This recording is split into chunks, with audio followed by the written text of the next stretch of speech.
Hello. I'm on my second competition. I did one 2 years ago on my own, and I'm doing my second one with Kim.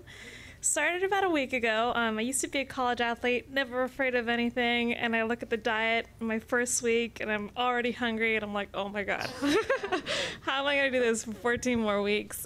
You guys have been doing this for years, and is it still, while you're going through the diet, hard? Do you guys mess up? You know, give me a little bit of this. I will say in the beginning of my career, I would cheat on occasion, and I never ate, I guess you could say, bad foods. It was more like, oh, I can have 40 almonds, or I can have 8 ounces of sweet potato, or that extra chicken breast is going to be fine. But it all adds up. Like, the more consistent you do that. Yes, it is very hard. And I think the hardest part is mentally that you're never, my stomach never growls, but it's never satisfied. Yeah. So you're eating every 2 to 3 hours, so you're getting food in all the time. But I find that if I keep myself occupied and I keep myself busy, I don't think about it as much. And like I said before, it never gets easier. You just get better at it. So you know, like at certain points when you start to learn your body very well and how certain foods react in your body better than others. And yeah, I mean, it'll get easier. The first couple of weeks is always hard because you're probably detoxifying yourself from all the crap you may have been eating before. Yeah. But yeah, eventually it'll get better. And then hopefully your metabolism starts speeding up fast and you get more food toward the end. Right. Right? And then, And depending on who you're working with, you know, and depending on how far out you are starting a diet, like if you start out at 20 weeks or whatever, usually your trainer, or if you're doing your own diet, you can allow yourself one cheat meal, and it's good to have it like the same time of the week. Like for us, we go out Sunday nights and have whatever we want. You know, we get, if it's a burger or pizza or whatever, and we have dessert. So your body gets a little bit of a break, but on Monday morning for us, it's right back to normal, you know, egg whites, oatmeal, whatever. Yeah. But it gives you something to look forward to that you've, you know, and the food hopefully tastes good, although sometimes you have that cheat meal and you're like, well, that was wasted. But I think with the whole, you know, if you do cheat on your diet, you can't beat yourself up so bad. But what I always kept in my mind is, if I did cheat and I'm standing on stage and I got second and I'm thinking, oh my God, if I just wouldn't have had those cookies that my daughter didn't eat, then I might have won, you know? So you've always got to have that in the back of your head. What is your competitor doing? Yeah. So you know that you're going to be the best you can that day because you've done everything you can to get to that point. That's a good idea. And one more question for Nicole. When you first started, I think I saw one of your pictures on your first competition, and I'm sure you started winning. When did it hit you that you're like, I'm gonna go for it? Did you plan that from the beginning, or were you like, I'm succeeding, let me see where I can take it? Were you like, I'm gonna be Miss Figure Olympia? When I first started competing, it was 10 years ago, and I did not think that I was gonna win the Olympia. It was not even a thought in my head.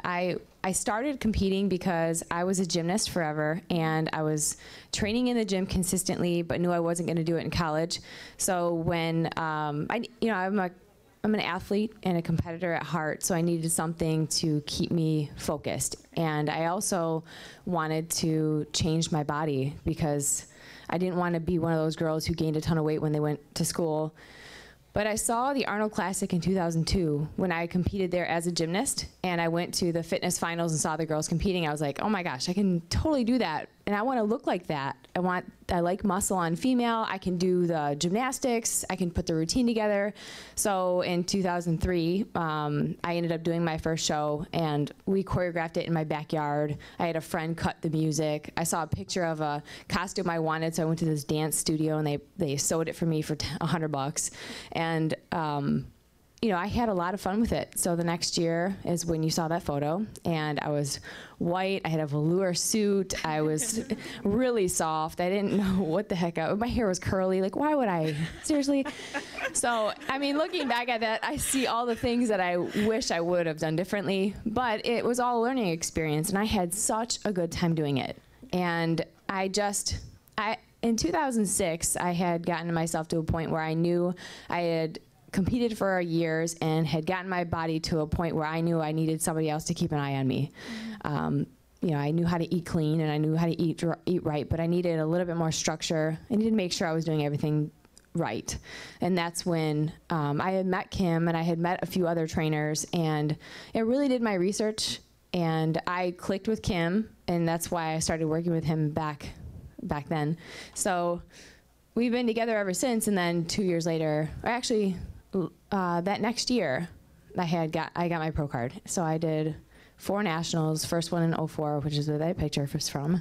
And then just kind of went from there. I just took it show by show. And then as I went from winning a local show, I wanted to place top 5 at nationals. And then once I won nationals, I wanted to just place top 10 at a pro show. So I just took it one step at a time, never really setting my sights so far ahead because I didn't want to set myself up for failure. I wanted to keep those goals realistic, and then whatever happened, happened. But I mean, I truly believe that when you compete in this sport, like we mentioned earlier, it isn't your whole life, but it helped everything else I was doing outside of that. At the time, I had a gym. It was helping my personal training business. It was keeping me in good shape. It was making me feel more confident about myself. So those are all things that I kept in mind as I went through, and the rest was just bonus. So. All right, thank you. Can you talk a little bit about shoes for figure girls? And as far as accessories in general, I mean, I was thinking, okay, I can't even really wear a necklace or only certain necklaces because I know the jewelry can be distracting, and where are the limitations for those items? Again, there's really no limitations. I mean, again, the NPC doesn't say you can only do this or you can't do this. I don't think, though, the girls wear any type of necklacing, only because I think it will distract from the lines of your physique. That's why you see mostly it's the earrings or the bracelets type thing. And again, I just think it adds to that whole that feminine look. It's not. It really is not gonna do anything with your placement because it really is on your it really is on your body. And I stopped saying about the shoes because I keep getting knocked down every time. Everybody wears clear shoes. I'm assuming it's because again it doesn't add a distraction like with color stuff. But I will tell you from a judging standpoint, it doesn't make a difference. It really doesn't. I would just like for one day for everybody to come with black heels on just so I can show you that it doesn't make a difference. But hey, it doesn't matter because the minute you go to that website, whoever won the Arnold's, whoever won the Olympia, whoever won whatever show it is, whatever clothes they got on, shoes they got on, that's what everybody's going to be wearing the next year. So I already know that. But yeah, there's not anything mandatory as far as the type of shoe or how high the heel is or the color or anything. So again, it's got to be what is good for your body, what you feel comfortable walking in. Okay. Okay. We have a couple girls that have had injuries, not with the sport, but they've come from it, and so they'll wear a little bit of a thicker heel, but because it's clear, you can't really see it. You know what I mean? You can't see that it's a little bit thicker, but it makes makes them more comfortable when they're walking and stuff. So that's more on, like I said, on how you feel comfortable and what you feel comfortable with. So color or like a pump in general, not a clear shoe, is allowed? Oh, yeah, absolutely. Oh, okay. I didn't know that. Okay, thank you. That's because nobody wears them, so I stopped talking about them anymore.